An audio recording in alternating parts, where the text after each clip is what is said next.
In front of me I have 1 Pulk, which is packed for a Arctic warfare course.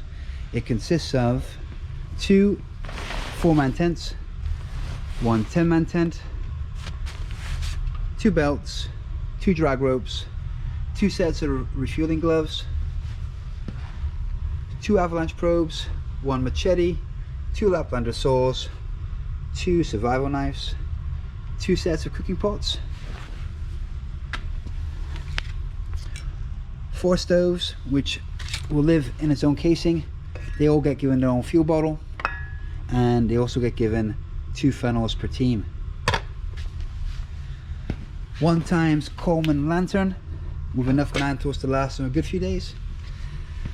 5 sets of folding shovels with 3 sets of wooden ones. Waxing irons, obviously goes without saying, the lads prep their skis before they deploy. And 2 sets of thermal overboots, muttlucks, whatever you guys want to call them. And believe it or not, last but not least, 1 fire blanket. God bless health and safety. So that's 1 Pulk, good to go. Catch you guys later. Ciao.